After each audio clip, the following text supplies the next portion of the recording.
Hello everybody, and welcome back to Let's Play Star Trek Online. This is the Doctor, and today we are going to take a little time travel back into the past. We are going back into the year 2012 so that I can introduce and show to you and finally review the entire Advanced Odyssey Cruisers line. This is the Enterprise F. This is the ship that carries on the Enterprise lineage in Star Trek Online beyond the Enterprise E. This ship is unique in the fact that this is a fan-created ship. This ship was not designed initially by Cryptic. It was not thought out in Cryptic's mind. And in fact, this was a contest. Cryptic reached out to fans of Star Trek Online and said, make us a ship, make us what the Enterprise F would look like, and then we will hold a contest, okay? And this contest winner will receive, basically, the design choice of Cryptic and be officially sanctioned by CBS to be the Enterprise F in Star Trek Online. And so it was, and so it did. And the fan who won the design for the ship got to have their design put in the game, and that is now what we know of the Odyssey. So this is not a Cryptic, quote, designed ship. It is actually a fan-designed ship. So that makes this design, out of all the others in Star Trek Online, one of the most unique. And that's important to note, because I don't think, personally, my opinion, if we ever saw this, the Enterprise F in a future TV series, I'm not so sure that it would be this design that they would use in the TV show, even though CBS sanctioned this ship for this game. I'm not sure if that canon would carry over from the game to a TV series. So it's a little odd, it's a little different. Most people were hoping that Cryptic would go the way of, officially making this the next Enterprise, and that this is what we would see if we ever saw it in a movie or TV show. But that's not the way they chose to do it, and whether you agree or disagree with the design of the Odyssey, it is what we have in Star Trek Online. If you want to fly the Enterprise F, it is this Odyssey design. So we're going to go back. Give me 5 minutes. I want to go over this webpage and tell you and explain all the specifications of the Odyssey so that we are all on the same page about what to expect with the ship. Then I'm going to go in-game, and we are going to take a look at the ship, and I'm going to review each and every Odyssey, all 3 of them, in separate videos. So first, let's go over this. This is, as you can see, Season 5 Dev Blog number 31 from March 13th, 2012. And it says, this Thursday, March 15th, 2012, we will be releasing the long-awaited Advanced Odyssey Cruiser. But we are not just releasing one new Odyssey, we are releasing 3. The pinnacle of Federation starship design, the Advanced Odyssey Cruisers improve on the base Odyssey Star Cruiser design with improved bridge officer seating, console slots, and special abilities. The Advanced Odyssey Cruisers include the Odyssey Tactical Cruiser, Odyssey Operations Cruiser, and Odyssey Science Cruiser. And like the base models, the Advanced Odyssey Cruisers are the largest vessels ever created by Starfleet. Their massive size makes them very resilient, but their turn rate is reduced by their bulk. The Odyssey's unique split saucer pylon reduces subspace turbulence, which allows higher warp speeds and increases the length of time that the ship can maintain slipstream drive.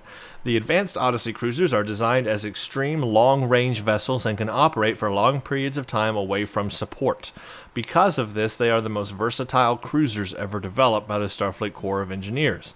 All 3 Universal Lieutenant Commander and All 3 feature Universal Lieutenant Commander and Universal Ensign Bridge Officer stations that can be operated by any Bridge Officer class. Each Advanced Odyssey Cruiser comes with its own special console. These consoles may be equipped on any of the Advanced Odyssey Cruisers in any console slot, and each is part of the Odyssey set. While they may not be equipped on the standard Odyssey Cruiser or any other ship, the 3-piece set bonus decreases the recharge time of all Odyssey console abilities. It also improves your Starship EPS, Starship hull plating, and Starship armor reinforcement skills. Finally, this bonus also slightly increases your Odyssey's turn rate. All 3 advanced Odyssey Cruisers will be available in the C-Store for individual sale, 2,000 cryptic points, or as a 3-pack bundle for 4,000 cryptic points. And obviously that is Zen now, not cryptic points. So there are 3. This was new at the time when Cryptic did this. This was unprecedented that they would release 3 separate ships based on the same design. Normally, up until that point, we just got one design. But now they're going to do it as 3 different ships, and each one would lean toward a certain career, engineering, science, or tactical, even though it's the same ship. And each one would come with a unique console. And if you had all 3 ships, you can take all 3 consoles, put them on one ship, and gain a 2-piece and 3-piece bonus from those consoles. That was new at the time. Obviously, it's a way to get money. Let's not fool ourselves here. You can buy one ship, 2,000 points. But then you can buy all 3 and get a 2- and 3-piece console bonus for 4,000. It's another way to get your money. And a lot of people call that a money grab. And I can definitely see that was played out here. And this is a trend that has not stopped. Since this, Cryptic has released other ships that have 3 different sets. And in fact, they went crazy with the Dyson one and released like 9 different sets. But if you bought the bundle, yes, you do overall save Zen, but still you are paying more for the bundle than you are for just one ship. It's another way to get your money. Makes a lot of sense financially, and a lot of people, of course, disagree with it because we all know it's a ploy to get our money. I digress. If you want the ships, they are there. You can buy them individually. You do save overall if you buy them in a bundle. So, let's start with the Odyssey Operations Cruiser. This one is more fit for an engineer. The Odyssey Operations Cruiser features a bonus engineering console slot for a total of 10 console slots. It comes equipped with a Chevron Separation Universal Console module. This console allows you to separate your Odyssey's Chevron saucer and star drive sections. The saucer will follow you and attack your targets. You pilot the star drive section, which gains a boost to weapons power and increased speed and maneuverability. Requires Vice Admiral rank level 50. Weapons 4 aft. 4 device slots, 2 tactical, 5 engineering, and 3 science console slots. Bridge stations, 1 lieutenant tactical, 1 commander engineering, 1 lieutenant science, 1 ensign universal, 1 lieutenant commander universal. I like that lieutenant commander universal slot. That gives you the option of putting in either another engineer or perhaps a tactical officer if you want more tactical abilities. Or if you want to go science on an engineering ship, you can do that too. It's flexibility. I like that. But you can definitely see the engineering lean on this ship. 5 engineering console slots versus 2 tactical, 3 science. Hull strength of 42,000. That's relatively high. There are other ships that have a higher hull strength. Maximum warp of 9.996. Turn rate of 6. It's got a very slow turn rate. It is a cruiser after all. Impulse modifier 0.15, shield modifier 1.15. It's got a rather high shield modifier considering it's not a science ship. Plus 5 to all subsystems, advanced quantum slipstream drive, double standard slipstream drive time, and the universal Chevron Separation. So that's the Operations Cruiser. Now let's look at the Science Cruiser. The Odyssey Science Cruiser features a bonus science console slot for a total of 10 console slots, as well as the sensor analysis ability typically only found on science vessels. It comes with a Work B Universal Console module. This console allows you to deploy 4 Work Bs cargo management units. Work Bs are small construction and repair craft that will follow and repair your vessel or your ally's ship. 4 aft weapons, 4 device, 2 tactical, 4 engineering, 4 science. So this one has an extra science console compared to the Operations Cruiser, and it takes away one of the engineering consoles. So you could make this one a little more science-y. However, the bridge stations don't really bear that out because it still has a Commander Engineering bridge station, but it does also have the Lieutenant Commander Universal Station, so that's where you could put your science bridge officer on a science character. But you will not have commander level science powers on this ship, even though it's more science driven. So that is a downside of this being a true science ship. It's really a cruiser slash science. It's got a little bit on the science by giving you that extra console slot, and again the worker bees, and the sensor analysis, because that's a science specific ability. But it lacks by giving you no commander science position for a bridge officer. That means no Gravity Well 3, no Gravity Well 3, no Tychon's Rift 3, no Tier 3 science ability is what that means. So it's going to not offer you as much as a pure science ship would on science side. It does give plus 10 power to shields and auxiliary, so that's another key there, giving you a little bit on the science by giving you that higher auxiliary, but again, no commander science position. Now let's talk about the Tactical Cruiser. The Odyssey Tactical Cruiser features a bonus tactical console slot. It comes with an Aquarius Escort Universal Console module. This console allows you to separate the aft mission pod of your ship, which will deploy an Aquarius Escort. The Aquarius Escort is a small, powerful attack craft that will follow you and attack your targets. It comes equipped with quad phaser cannons, phaser turrets, quantum torpedoes, and a point defense system. But the ship itself's got 4 aft, 3 tactical, 4 engineering, 3 science. So they took away that one science, gave you another tactical. So you've got 3 tactical console upgrades. But again, no commander tactical bridge officer station. It's got the 1 lieutenant tactical, 1 commander engineering, 1 lieutenant science, 1 instant universal, 1 lieutenant commander universal. So obviously the lieutenant commander universal is where you will want your tactical officer and your tactical abilities on a tactical ship. Unfortunately, again, you will not have commander level tactical abilities, no tier 3 powers like beam overload 3 or fire at will 3. You will not have those, even though the ship leans a little bit more toward the tactical side. So that's a little bit of a letdown because it doesn't give you all the tactical abilities you would want on the ship. Hull strength 42,000. It's basically the same everything else, except this one gives you plus 10 power to weapons, plus 5 to shields, and plus 5 to auxiliary. And then, of course, the Aquarius Escort is basically a pet that follows behind your ship, but it will fire on the enemy.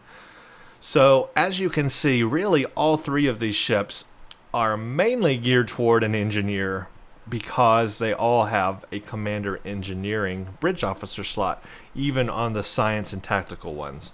The science one, you will not get the tier 3 science abilities. The tactical one, you will not get tier 3 tactical abilities. So as a pure tactical ship, it's not going to be as good as what other ships you can get in the game that have commander tactical bridge officer stations. As a science ship, again, you're going to be lacking that commander ability that a pure science ship would have. The benefit, though, is that it would be a very tanky kind of tactical ship or a very tanky kind of science ship in that sense. And if you combine all 3 of these console sets, you get unique abilities that you can only get on this ship. So that is just an overview of the specifications of the Advanced Odyssey Cruisers that you can get in the Zen store, or the Z store, or whatever store you want to call it these days. Who knows? I mean, they call it everything. It's still called the C store, even though it's a Z store. Whatever. All right, hello everybody. We are back. So here I am. I am on my character, The Last Doctor. He is an engineer. So I am going to start with the Operations Odyssey. It's the Engineering Odyssey. It has the most engineering console slot. It's built for an engineer. It is what you think of when you think of the Enterprise line of ships, because those have always been cruisers, and they've always been engineering heavy cruisers, at least as far as this game goes. just a little bit more background before we go into looking at the ship. I did a little bit of research before logging back on here, and I got some more information. The name of the contest, when they did this was back in mid-2011 when they started the Enterprise contest. It was called Design the Next Enterprise. That was literally the name of the contest, Design the Next Enterprise. That was done in mid-2011, or sometime in 2011. No, that was in the early 2011, excuse me. But then by mid-year, the judges had selected the final design.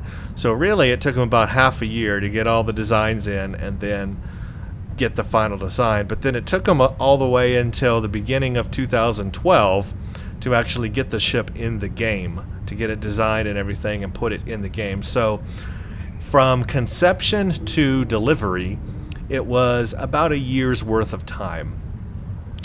And the first time we saw the ship in game was in the mission Boldly They Rode.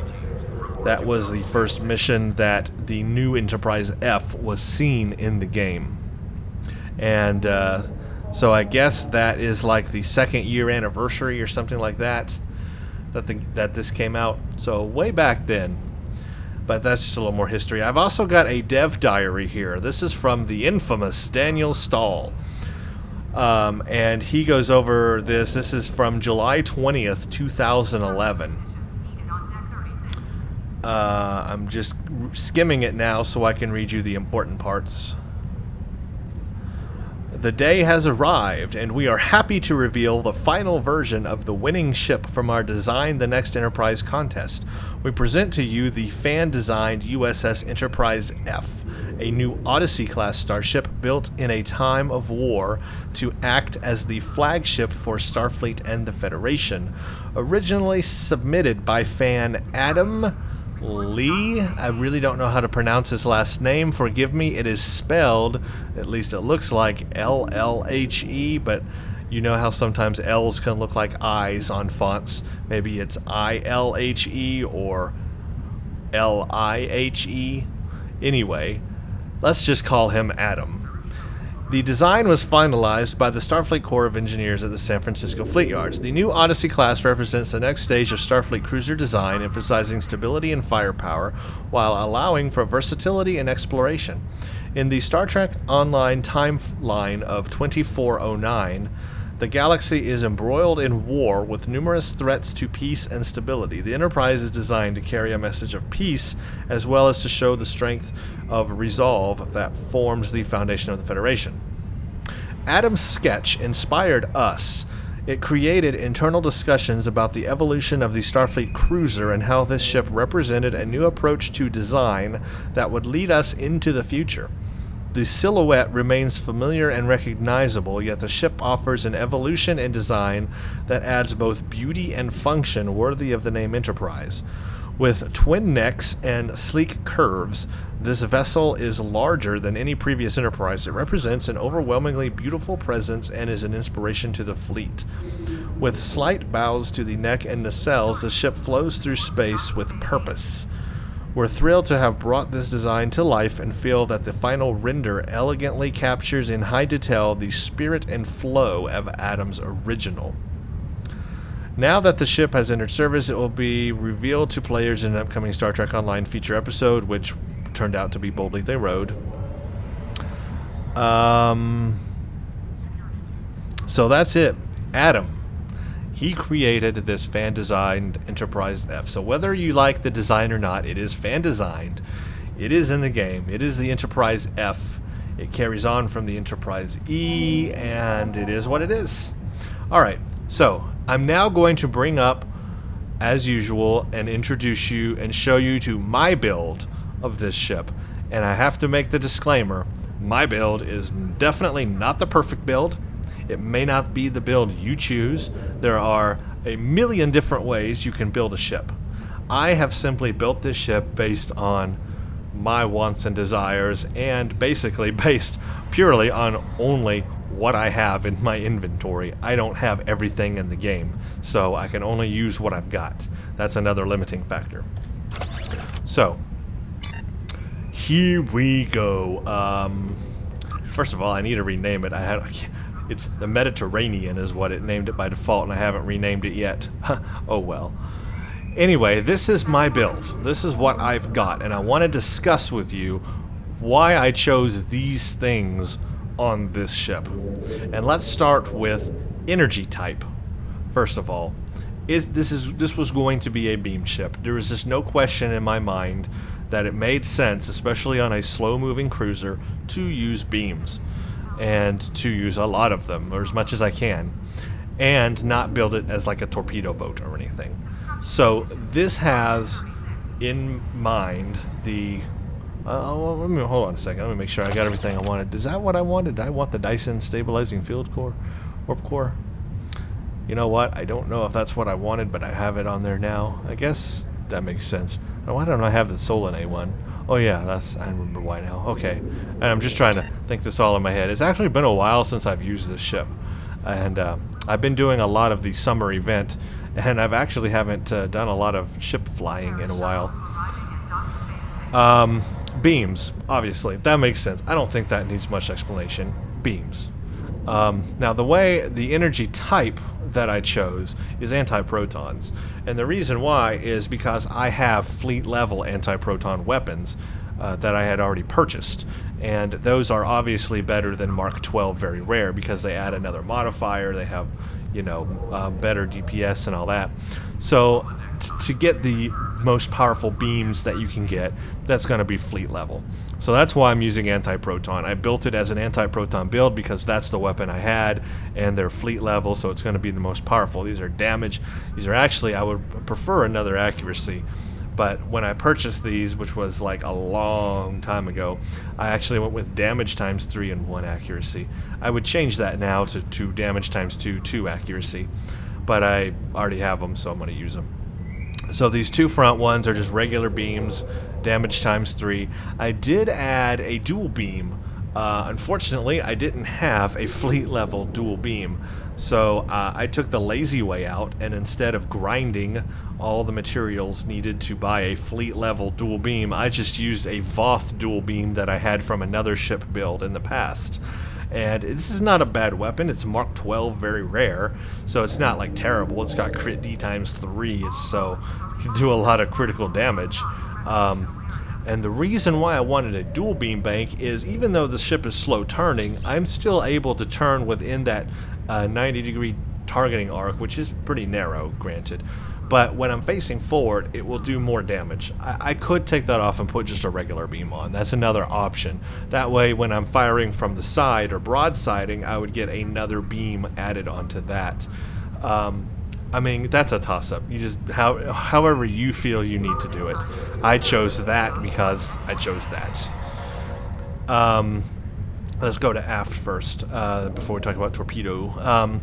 Advanced Fleet Antiproton Beam Array. Again, I put 2 back here. Because I'm doing antiprotons, I am going to go ahead and use the Omnidirectional Antiproton Beam because that is a 360-degree antiproton beam. So if I'm firing forward, it will fire on the enemy. If I'm firing sideways, it will fire on the enemy. If I'm firing in reverse, it will fire. So no matter how I'm turned, it's going to fire on the enemy, just like the kinetic cutting beam, which is also 360 degree. So both of these together are basically like adding another beam or two to however my ship is pointed. So I like that. 2 360 degree weapons here. And a lot of people underestimate this kinetic cutting beam, but it does a lot of DPS. And I know it will do more if the shields are down on the enemy for sure. But it will do a lot of DPS. Very underestimated. But by having both of these, since they're both 360 degree, that just adds more weaponry to whatever side I'm firing from. And since it's a slow moving ship, that definitely helps. That makes up for using this on the front. Now, as for the torpedo, I did go, let's see, I didn't, I didn't go with a set on this, right, because it didn't make sense. I went with the gravimetric Photon Torpedo because I really like that torpedo itself. Just its native features and native abilities are good. But obviously you can put whatever torpedo you want. You can put a quantum on here, you can put a plasma, you can do whatever you want. I chose gravimetric because I just personally like that torpedo. That's from the Dyson reputation. I like it. It's a good torpedo. Now, as for my deflector, impulse, and shield set, I believe I'm using a mix. 2 Mako and 1 adapted Mako, that's right. So the reason why I'm using a mix of Mako and adapted Mako is, first of all, I didn't find any benefit in the set 3 bonuses from adapted Mako or Mako. So not seeing a benefit in having the set 3 bonus, but having seen a benefit in the set 2 bonus, that's the method I went with. And I also wanted the highest shield capacity. My goal of this ship, because it's an engineering cruiser, is to build it for tanking and taking damage. That means the highest hull strength I can get and the highest shield capacity I can get. And you cannot get better shield capacity. Well, maybe you can with a fleet one, but from a set anyway, you can't get better than the adapted Mako covariant shield. That has a really high shield capacity. So I have that. That's also giving me a 20% resistance against plasma damage, and I am going to be going up against the Borg a lot, so that will help with that. So that's why I went with that shield. But then for my set bonus, I went with regular Mako over adapted Mako. The 2-piece set bonus that these provides is called magnetoplasma relays, which gives a 5% power recharge speed, and it resists shield drain and energy drain. And that's important on a ship that you're trying to build as a tanking ship. You want it to resist shield drain and energy drain or anything like that. Anything about a cruiser and an engineering cruiser is all about power. You want to keep your power up. You want resistance to powers. You want to... power is everything on a cruiser, especially when you have 4 fore and 4 aft weapons. Power is everything. Now for the warp core, I'm trying to decide why the heck I chose the Dyson field stabilizing warp core over something else.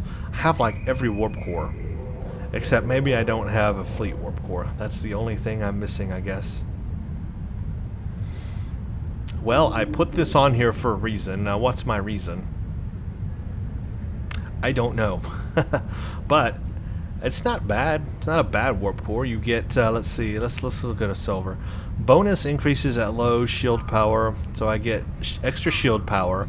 I get maximum shield power. Improves power transfer rate. Adds 7.5% of your weapon power to your shield power. Maybe that's why I chose it.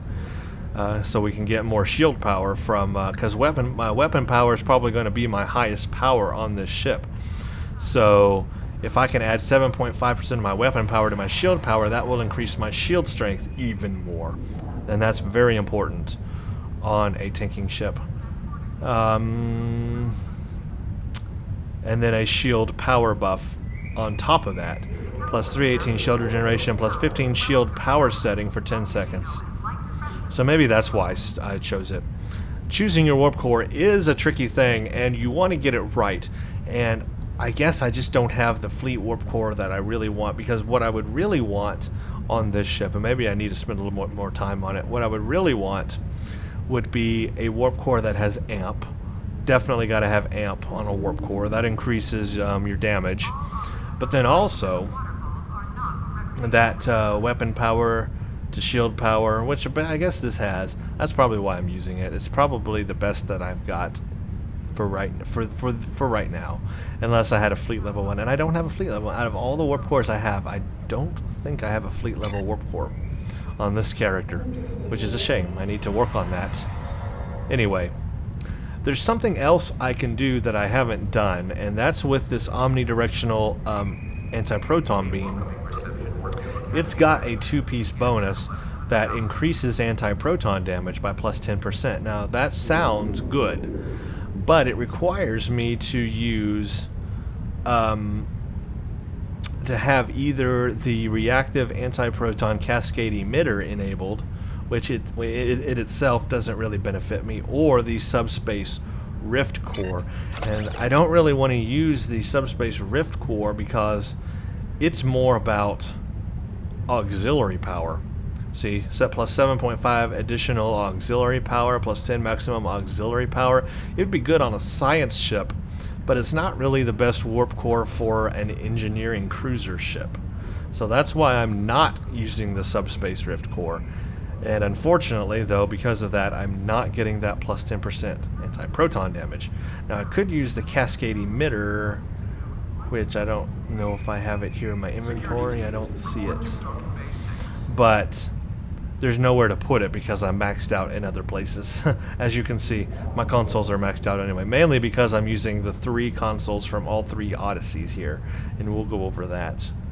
So I am missing out on that. That's why I would like to have a warp core with amp, so I get a little bit more damage, but I don't have that, I guess. So let's go over these consoles. I am using an enhanced neutronium alloy that's going to give me kinetic damage resistance, all energy damage resistance, and improve my ship hit points. Very important for a tanky ship.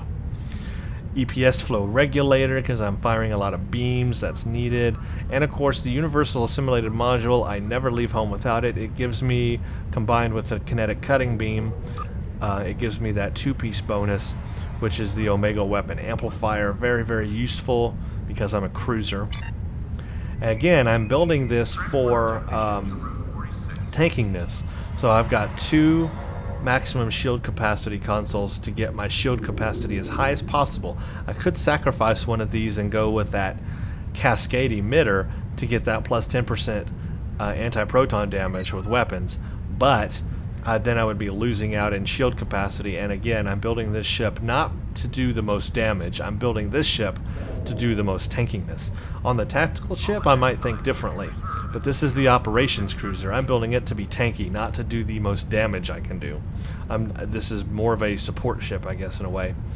And then for the tactical consoles, obviously there's only 2, but I've maxed them out with vulnerability exploiters with anti-proton damage. So the most anti-proton damage I can do, buffing that, and critical severity is also buffed with that. So that's my basic build. But now we come to the 3 unique consoles that make this ship what it is. The science console, this universal work bee, this comes with the Science Odyssey. This basically launches 4 level 51 work bees. Each bee repairs plus 75 hit points a second over 10 seconds. So that's one ability I have with that. Then I have the Aquarius Escort. This comes with the Tactical Odyssey. This launches that Aquarius Escort, which will follow you like a pet, but it will fire on the enemy. Then you have what comes with this ship natively, which is the Chevron Separation. This allows the ship to separate in 2, basically saucer separation. It also changes a lot of your stats. Crew capacity is set to 1,000. You get less shield hit points, less hull hit points, but you get more impulse speed, more turn rate, more weapon power, but less shield power and less auxiliary power. So there are trade-offs when you are separated. Now, because I have all 3 of these, I've got a 2-piece and 3-piece bonus, and that I think really benefits this ship. The 2-piece bonus is called Enhanced Engineering Systems. You get a +1 flight turn rate. That's not much, but it's something. 25% recharge time reduction to the Odyssey console set. You get +12 starship hull plating, which improves energy damage resistance, +12 armor reinforcements, which improves kinetic damage resistance, and then +12 electroplasma system, which improves power transfer rate. So that, I like that, although I wish it was a bigger flight turn rate, but 1 is better than none. Then for having all 3 consoles, you get another bonus. It says this bonus allows your Odyssey's saucer section to deploy its own worker bees while separated. In addition, it gains the Gravity Well 3. So remember, I said that you do not have bridge officer, a commander bridge officer science station. You don't get like Gravity Well 3 and Tychon's Drift 3 and all that. However, if you have all 3 console pieces on any of the Odysseys, all of a sudden your saucer section gains the ability of Gravity Well 3 out of thin air. I don't know if this is an activatable option or if this just does it by itself, but you automatically gain that. The problem is obviously on a tactical or engineering ship, it's not geared for auxiliary power or science powers. Therefore, it's not going to do a lot of damage. It would probably do more damage on the science ship. But you are only limited to that one ability. You cannot change what that ability is. So that's something, but it's still limiting. So that's my basic build. Let's look at my bridge officers. Now, this ship is built with an engineer in mind. My other ships I'll build with tactical or science in mind. This one, I'm using obviously the commander engineering station with a full commander engineer here. Emergency power to engines 1, engineering team 2. I'm using emergency power to weapons 3. That's going to give me the most damage with my weapons. And I am using directed energy modulation 3 to bring their shields down. Now, I chose to use the Lieutenant Commander Universal Station as an engineer. Now, you can do different, but on this particular ship, I am trying to emphasize its engineering abilities, and as such, I'm going to put the Lieutenant Commander Universal slot as an engineer. And I've got emergency power to shields 3, reverse shield polarity 1, and emergency power to shields 1, so I can really withstand a lot of beating on this ship. Now, that's going to limit me in terms of my tactical abilities. I'm only going to have a Lieutenant Tactical Station, and I'm using Beam Fire at Will 2, Tactical Team 1, and then Torpedo High Yield 1. I'm very limited on tactical abilities because I'm utilizing this for engineering.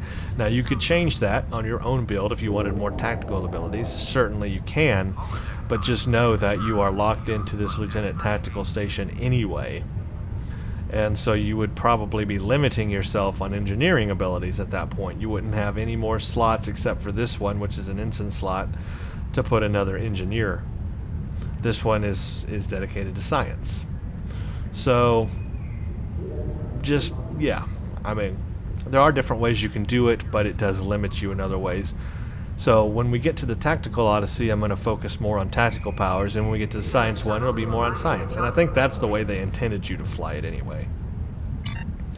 So now that we've looked at the build, let's go into space, and let's see what these abilities do and look like and what our stats are on this ship.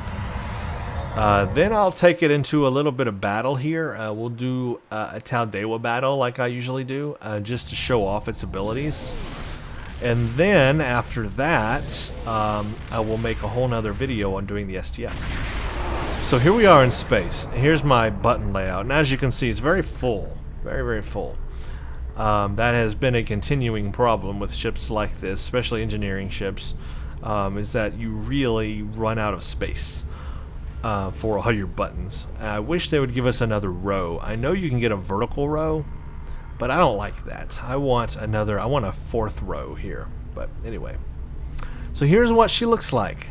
I'm sure you all have seen this ship by now, seen its design. It's nothing real new. It's been here for a few years now, so should be familiar with how it looks. It's got orange accents, again, because it's engineering operations based. It does have that Enterprise profile. At least from the it looks closer to the Enterprise E than any other of the Enterprises. But it does have, you know, the high nacelles, the saucer, everything is kind of similar. So yes, I'll give it that it has that profile we would expect from being an Enterprise lineage. It's not as terrible as I used to think it was. At first I thought kind of terrible. But it's kind of grown on me over time. I don't know. It just has. I really like the long nacelles because I think that balances it out. If these were short, it would look funky. But if you're going to have a long nose, you need a long rear end. And this has that. The nacelles bringing it out to here kind of balances the ship a bit. I don't know. This little pocket here where you can see through, I don't know. That apparently gives it some benefit in warp. There is a technical reason for that. But I think they came up with that explanation later on, obviously. I guess it's alright. It's not terrible. But that's what it looks like anyway. That's what you're going to get. Now I have these shield effects on, so we can turn those off and see what it actually looks like without the shield effects. So that is the Odyssey, or Operations Enterprise. So let's look at my specs first. 2,500 crew, 50% a minute crew recovery rate. Power transfer rate is very high, 228%. Defense. My hull is very high. I'm getting a lot of bonuses to my hull, and that is definitely helping. 63,503. If you're going to build a tanking ship, you want above 60,000 hull. Hull repair rate is that. My shield strength is 18,000. I would actually like that to be higher, but the shield modifier on the ship is not 1.2. It's like 1.15. So it is what it is. My resists are actually pretty high, almost 40% resist. So as you can see, the ship should take a beating. I hope so, at least.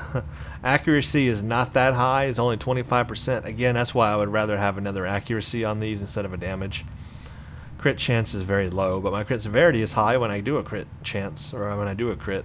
But if I were to redo this, I would put one of these, make one of these critical chance instead of critical severity. Movement. That's very important. Let's move and see where we are. At full tilt, we are at 9.3 degrees per second. So we are above that base of 6. We are getting bonuses to movement.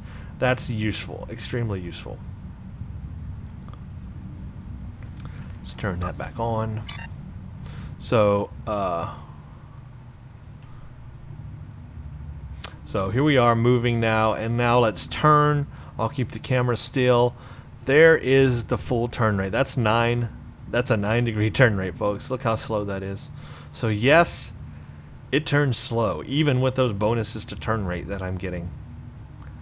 That's still pretty darn slow, but it's a cruiser, so you would expect it to be slow. That's why it's never going to be a tactical ship. Even though it's a little tactical oriented on the tactical one, it's never going to be a tactical ship. This is the enhanced engineering system showing up from the bonuses that I have. Alright, let's enable the consoles so you can see them. The worker bees, this one is from the science console. So we enable that. And there they launch. Where are they launching? They launch. There they are. Hard to see, but there's one. I can't click them. 1, 2, 3, 4. I know they're incredibly hard to see on, but they are there. They are these little yellow things. Let's see if I can zoom into one. I can't even zoom into one because when I move the camera, they move. That little thing right there. 4 of them launch. I don't think you can have more than 4. I think you only get 4. They probably get destroyed very easily, I would imagine. So I don't know how long they'll actually last in battle. I'm going to launch another wing, see if we can have more than 4. No. No? No, it just reset them and then it launched 4 more. So you can only have 4 work bees at a time. They got to cool down. They probably die real easily. But that's a thing. There they are. See them a little better there. Very tiny little things. Okay, now let's launch the Aquarius. I'll show you that. Bam. There's the little Aquarius coming out of the back of my ship. Now it is also named the same as your ship, and you can track it and watch its health. There it goes. If we were in battle, it would be helping me. It has a 24,000 hull. Not very high, so it can die pretty easily. But it's there. It does that. Now a part of my ship is gone, but whatever. Now let's separate. Now the Aquarius is going to come back. We can't have the Aquarius on while we're separated. And actually, it's not going to separate. Now I'm going to have to wait 3 minutes. Oh, wait, no. Oh, I just recalled it. That was the wrong button. There's the separation. But you can't have the Aquarius out when this is out anyway. See how it's blacked out now? You cannot. And you fly the star drive, and the saucer is what follows you. So I guess you probably don't... The Gravity Well 3, I'm not sure if that's going to be an activatable power.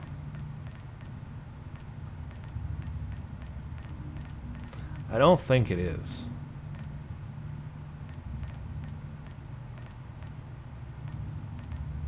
Yeah, I'm not seeing it as a power here.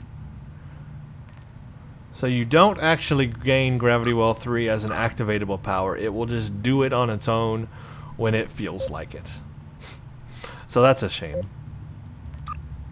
31,000 hull on the saucer, so a little bit more than the Aquarius. You can have the bees out at the same time. You can have the bees and the Chevron Separation out at the same time, but you cannot have the Aquarius and the Separation out at the same time. That does not work. And the saucer also has its own bees. So we'll recall that.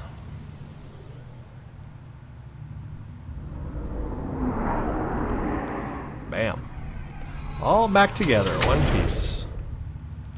So that is the basic console abilities that make the ship unique.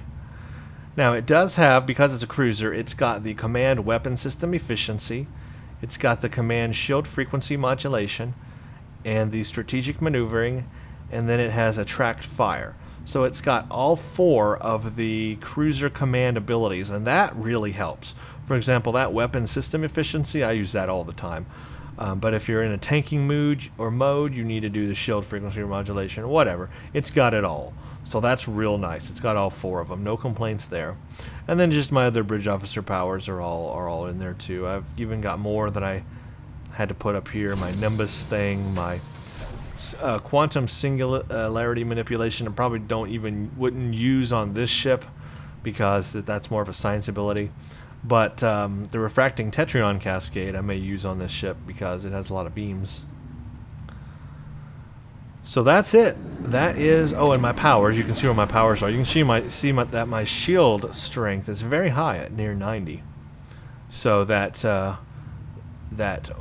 weapon power it's taking and adding on to my shield is definitely happening. It's not taking away from my weapon power. It's just adding on a certain percentage to my shield power, which helps. Makes it a good engineering-centric ship. So now that we've seen all that, let's do a little battle before I go into the STFs. Let's just do a little something here. I'll show you the quantum slipstream, because it has an enhanced quantum slipstream. And that's not it. I'll do it when we get to the next system.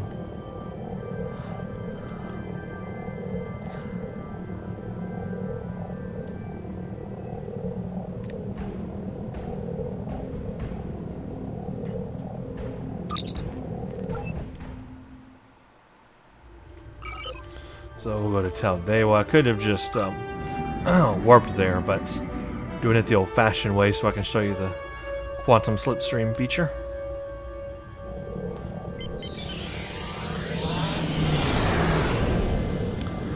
And basically we're just going really fast now.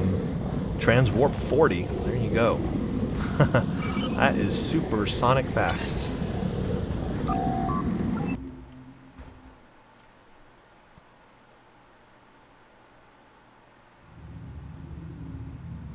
Okay. Jolan, we have need security. Thank you. Security. Now, where shall we go? Let's go to Karara system.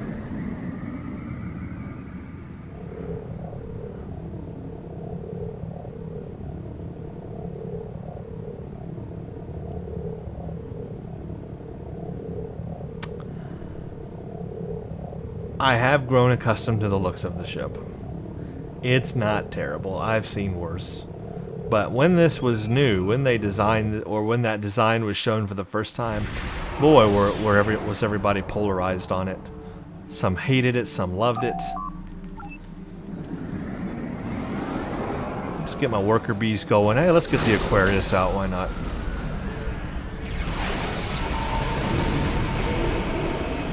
Warning, ship is under attack.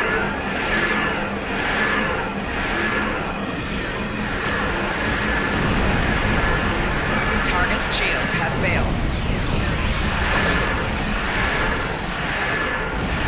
You can see the Aquarius firing, that's very nice. Make sure I have all my weapons enabled. And I do.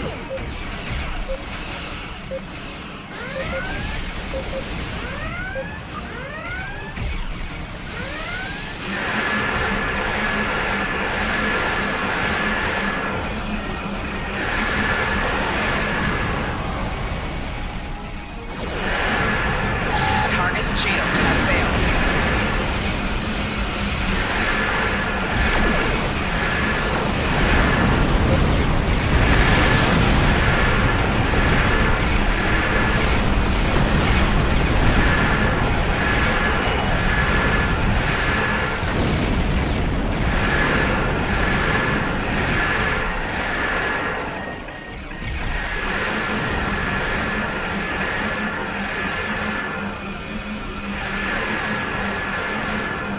This trying to turn right here is so difficult. I can't turn fast enough. I want to get that Tavaro. Come on, come on, come on. Turn, turn, turn.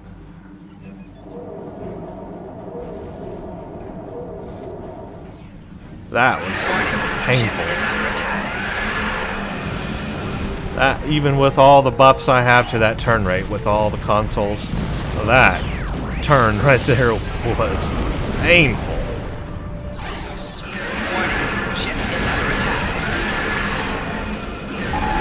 Shields have failed.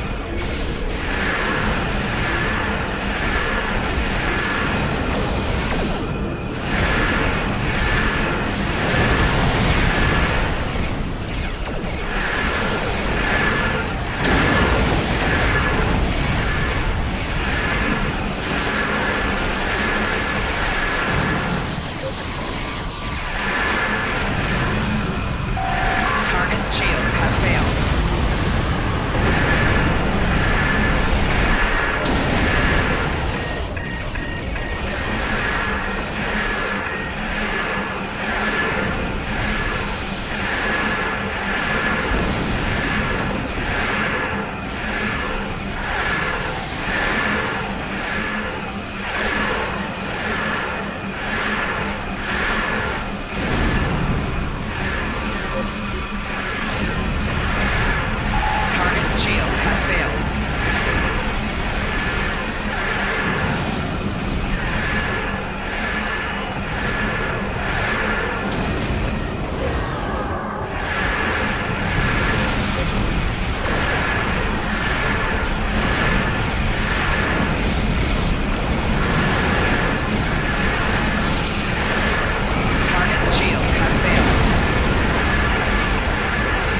You know what I just realized? Where is my fire at will at? Tactical team, I don't have my fire at will.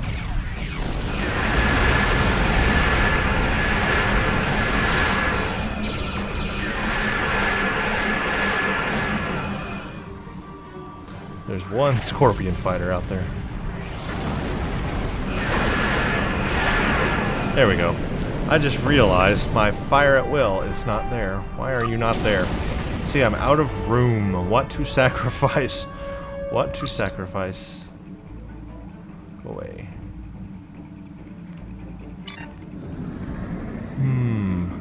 Well, for the sake of this video, probably won't use the subspace field modulator, even though that would help me on certain things. So let's and my shield is down there. Okay, whatever. Need you. Where were you? Okay. Probably missing other things I don't have. This is a problem I hate, is that there's so many buttons. I like to have buttons. I like to push buttons. I know everybody does things differently. key shortcuts and all that. I like the buttons.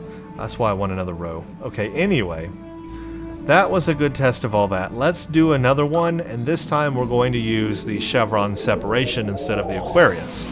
And that way you can see what the Chevron Separation is like. Those are the two big, I see the two big abilities of the ship is the Aquarius and the Chevron Separation. Those worker bees, they do give you like shield regeneration, but I never really notice it. It's so minor that when you're in battle, you're taking bigger hits than those worker bees can repair. I don't really notice them too well. It's really the Chevron Separation and the Aquarius that's going to do more damage and going to be more noticeable. I find those two abilities more useful. But just because I can, we will take our worker bees out. So we'll go worker bee, and then we'll go separation.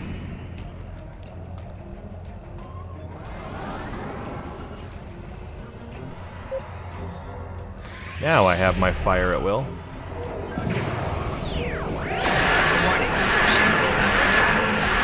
Now obviously I can turn a lot better with just the start drive.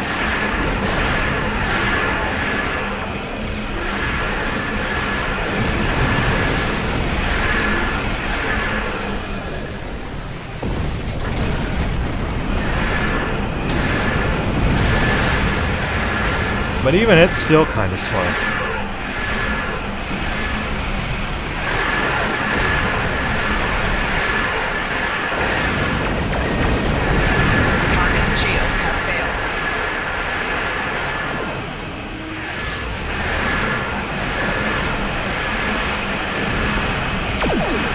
I'm looking for my saucer section to use gravity well, but it hasn't done it yet.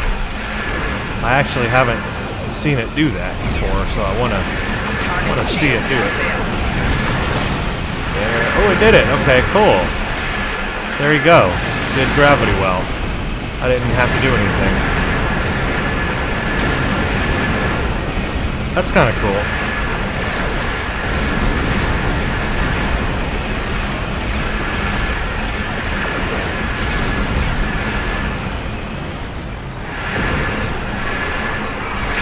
I think the saucer separation is more useful than the Aquarius, it seems like. I'm able to turn better, then the saucer can do gravity well, can do more than the Aquarius can do. So I'm actually liking this saucer separation a little bit better. Better of an ability, I think. Target's shields have failed.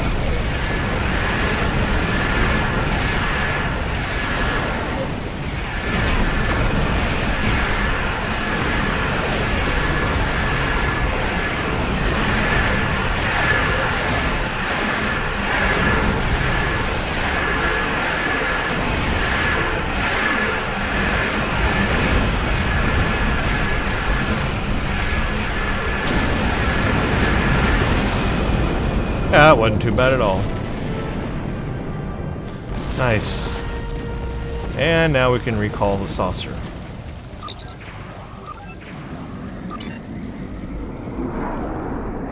Ta-da! We are one again.